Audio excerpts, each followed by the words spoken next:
This project was supposed to last 100 years. It had unlimited money, the world's best engineers, government backing, and yet parts of it are already being abandoned. Not because of war, not because of a disaster, but because reality arrived faster than the blueprint. This is the story of a megaproject that exposed a hard truth no one wants to admit. When this project was announced, it sounded unstoppable. Billions in investment, jobs for thousands, a symbol of national progress.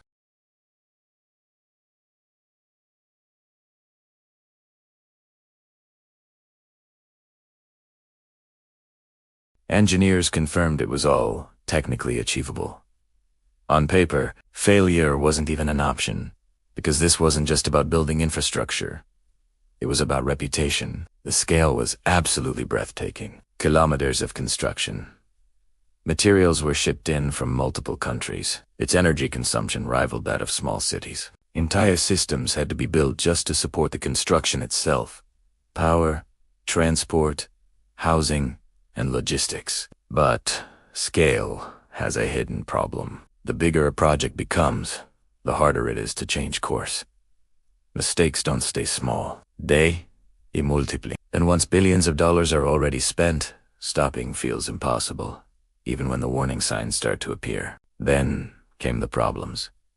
Costs rose much faster than anyone expected. Timelines began to slip. The original demand projections were quietly changed. Suddenly, parts of the project were paused. Then they were revised. Then they were reevaluated. Officials carefully avoided the word failure. Instead, they used safer language, like phased development, long-term adjustment, or strategic slowdown. But the truth was simple. The world had changed, and the project hadn't. For the people involved, this wasn't an abstract issue. Workers relocated their entire lives for this. Communities were reshaped around promises that were made. Local economies reoriented themselves toward a future that never fully arrived. Some people stayed, some left, and some were trapped in half-finished systems that were originally designed for millions. From the outside, it looks like just concrete and steel, but from the inside, it feels like pure uncertainty.